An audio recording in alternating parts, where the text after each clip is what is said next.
Bienvenidos a nuestro podcast Tejiendo Sentires. 5 voces, 2 historias. Hoy somos 5 mentes pensando un solo corazón, el de la infancia. Mi nombre es Diana Patricia Espitia Pinilla y seré la moderadora en este espacio. Vamos a analizar 2 experiencias.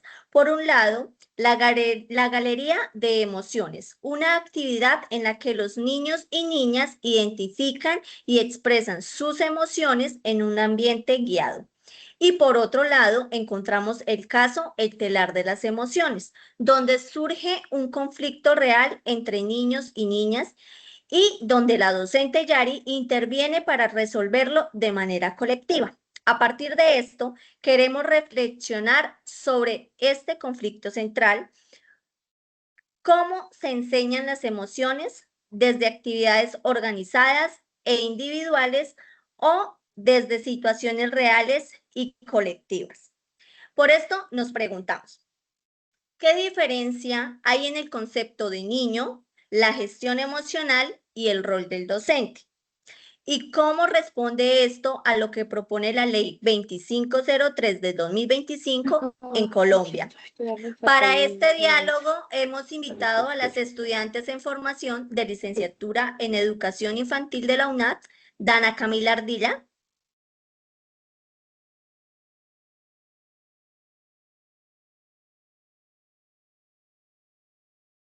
Alejandra Vargas,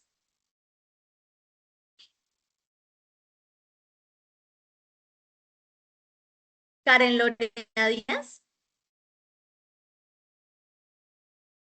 y Carolina Vargas. Bueno, ya conociendo las 2 experiencias, vamos a dar inicio a nuestro debate. Para comenzar, quisiera preguntarles en cuál de las 2 experiencias el niño se ve más como sujeto de derecho y participación. Hola, buenas noches. Bueno, yo desde mi punto de vista siento que en la galería de emociones los niños fueron más exploradores de su mundo interior. Ahí es donde se considera al niño entonces como sujeto activo de derechos, ya que puede expresar libremente cómo se sienten sin temor a que los juzguen. Y se reconoce también al niño como protagonista de su propio aprendizaje, como lo plantea el documento 20, número 20, que los docentes deben promover con actividades pedagógicas la escucha activa y así construir experiencias que favorezcan el desarrollo y el aprendizaje de los niños y niñas.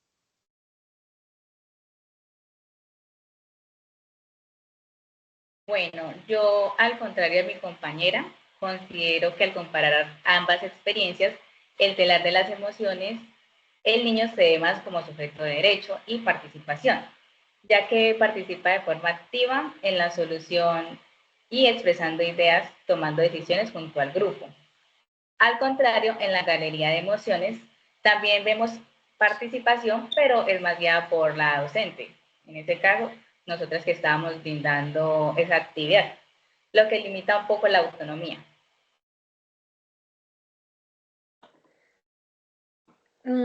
Pues, bajo mi punto, yo diría que principalmente estas 2 experiencias nos permiten a que los niños puedan ser escuchados de su punto de vista y la inconformidad que tienen al presentar como sus estados de ánimos, ya que esto le permite a ellos desarrollar un sistema inmunológico, motor y sensorial. Bueno, desde mi experiencia, en la actividad de la galería de emociones hay un reconocimiento parcial del niño como sujeto de derechos. Aunque se le permite expresar emociones, su participación siempre va a ser delimitada por actividades que ya están estructuradas. Mientras que en el telar de emociones, con la maestra Yari, el niño siempre va a actuar como sujeto pleno de derecho. Entonces, el niño no es sancionado, sino involucrado en la reparación, y la niña no es silenciada, sino reconocida como que hay una participación, y es coherente con lo que plantea el texto de UNESCO. El aprendizaje se construye en interacción y en contextos reales. Muy bien, muy buenos aportes. Ahora pasemos a otro punto y es cómo se manejan las emociones en cada caso, de forma individual o ayuda del grupo. Bueno, yo considero que en el caso de galería de emociones predomina la autorregulación, porque es donde cada niño le va poniendo nombre a la emoción que va sintiendo, ¿sí?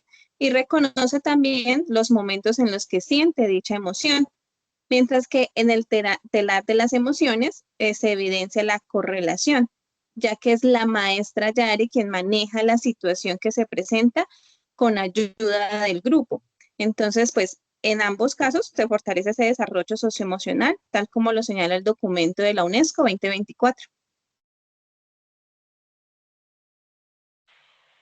Bueno, yo considero que en la galería de emociones el manejo de las emociones fue más individual, ya que yo, la que estaba brindando la actividad, era la que guiaba y orientaba a los niños para que reconocieran y regularan lo que sentían, promoviendo la autorregulación. En cambio, en la enterar de las emociones, el manejo era más grupal con la maestra Yari, porque la docente involucraba a todos los niños en las situaciones que vivían, fomentando la empatía, el apoyo a la resolución colectiva, y considero que estas dos formas son importantes. La autorregulación ayuda al desarrollo personal, pero el trabajo en grupo fortalece habilidades como habilidades sociales. Entonces es ideal integrar las dos.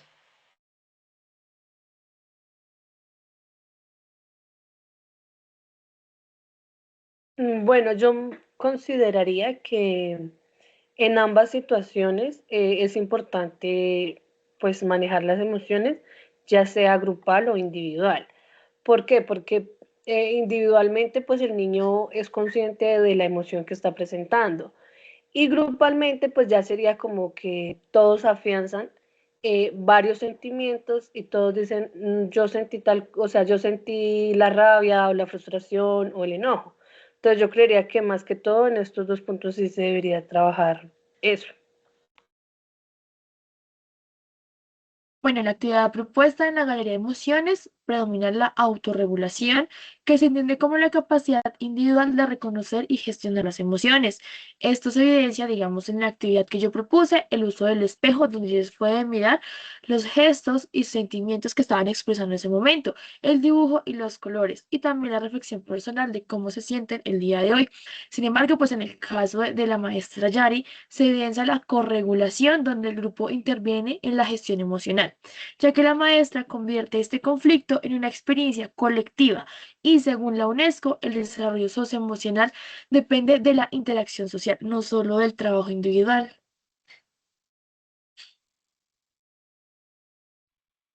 Perfecto. Lo que dicen es muy importante. Bueno, ahora hablemos del rol como docente. ¿Qué diferencias hay en la forma en que interviene el docente en cada experiencia?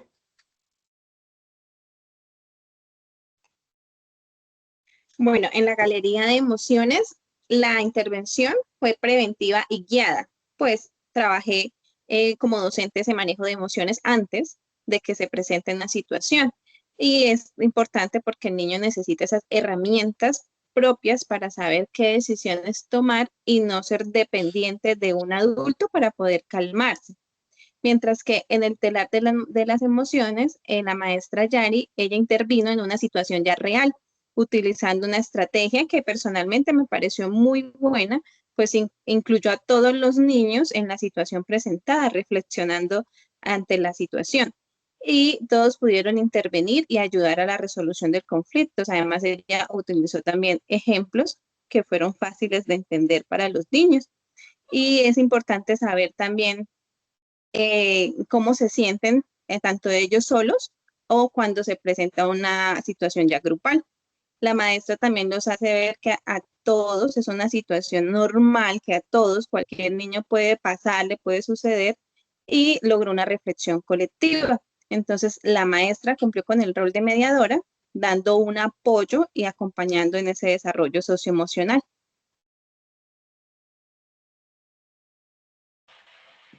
Bueno, en mi experiencia, mi intervención fue más guiada y en algunos momentos directiva, ya que yo orientaba a los niños con preguntas y explicaciones para que comprendieran sus emociones.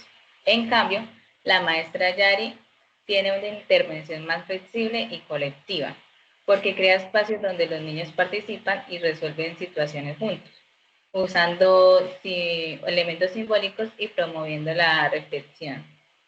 Mi intervención fue un poco más verbal e individual, mientras que la de la maestra Yari fue más grupal, simbólica y centrada en la participación de los niños. Bueno, en mi experiencia, no siempre debemos tomar las mismas decisiones o la misma expresión, pues ya que se pueden presentar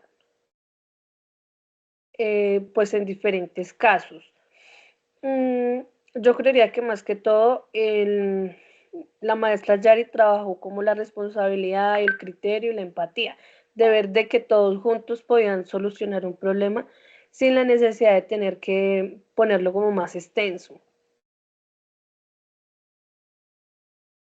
Bueno, en el caso de la experiencia de la galería de emociones, la docente actúa como mediadora, pero con intervención, proponiendo actividades, orientando respuestas. En cambio, la maestra Yari siempre va a ejercer una mediación restaurativa. No impone, sino que pausa, resignifica y repara su lenguaje simbólico y evita la culpa, evita que se sientan mal y promueve la corresponsabilidad. Eso acerca más a un enfoque pedagógico, relacional y comunitario. Muy interesante cada uno de estos aportes. Aunque son dos experiencias diferentes, podemos ver que se complementan, ¿no? Ya que una permite reconocer las emociones y la otra aprende a manejar situaciones reales. Ya para finalizar, que reflexionemos sobre la siguiente pregunta y es, ¿la implementación de la Ley 2503 nos exige recuperar estrategias como la de la maestra Yari o crear un enfoque diferente en contextos urbanos? Bueno, yo como futura docente considero que las dos experiencias cumplen con la implementación de la Ley 2503. Por ejemplo, en el caso de la Galería de Emociones, se aporta desde lo preventivo, antes de que suceda un incidente, como en el caso de la maestra Yari, ¿no? Eso lo menciona el artículo 2 de la Ley 2503, ayudando a los niños a identificar sus emociones y cómo poder responder ante ellas. El tema que estábamos hablando acerca de la autorregulación. Y en el caso de la maestra Yari, ya está aplicando esta ley, ya está en la práctica, pues interviene como mediadora trabajando en esa resolución de conflictos, como lo señala el artículo 7. Entonces pienso personalmente que más que crear un enfoque diferente, es necesario integrar ambos para así poder evitar que se presenten esas situaciones de conflicto y si se presenta, darle un correcto manejo, el cual deje experiencias significativas en nuestros niños y niñas. Bueno, yo considero que la experiencia de la maestra Yari refleja muy bien lo que busca la ley 2503, porque trabaja con las emociones en situaciones reales, donde los niños pueden participar, reflexionar y construyen soluciones, haciendo el aprendizaje más significativo. Sin embargo, la ley no exige usar solo un tipo de estrategias. Esta también permite actividades más guiadas como la que hicimos nosotras, como talleres o espacios planeados. Siempre y siempre que no se quede en la teoría.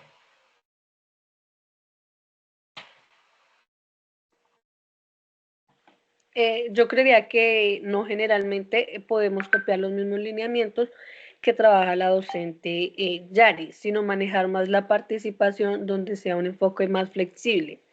Esto nos puede permitir nuevas dinámicas sociales, culturales y familiares, poniéndolas como experimentándolas en cada situación. Bueno, en este caso la ley no exige copiar un modelo, sino garantizar siempre el desarrollo de competencias emocionales. La maestra Yari demuestra cómo hacerlo de una manera auténtica y diferente, donde integra la emoción, la cultura y la comunidad, más que elegir lo comunitario o lo urbano. El reto siempre va a ser integrar esos enfoques. La educación emocional nunca debe limitarse a una cátedra ni a la parte teórica, ni a estar todo el tiempo encerrado, sino siempre convertirse en una práctica viva, algo del día a día. Por eso es que la ley 2503 se cumple no solo enseñando emociones, sino viviéndolas en comunidad. Es excelente sus reflexiones. O sea, podemos concluir con esto y podemos decir que la educación emocional no solo debe centrarse en un solo enfoque, sino que debe integrar tanto estrategias como comunitarias, como las que vimos en el caso de la maestra Yari, pero también con propuestas más organizadas que se vean dentro del aula, como fue el caso de la Galería de Emociones.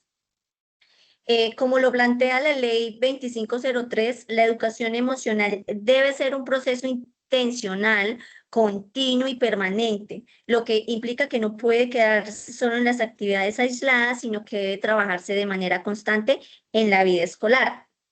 Esto nos lleva a reflexionar que en Colombia se necesita una educación emocional que integre lo individual, pero también lo colectivo, donde se adapte a los diferentes contextos y formando niños más conscientes, empáticos y capaces de convivir en sociedad. Porque educar las emociones no es solo enseñar a sentir, sino también a convivir y construir en comunidad. Espero que les haya gustado mucho nuestro podcast. Los esperamos en una pronta ocasión. Muchas gracias por acompañarnos. Muchas gracias por la intervención, pues ha sido muy significativa y reflexiva. Gracias. Gracias por la compañía.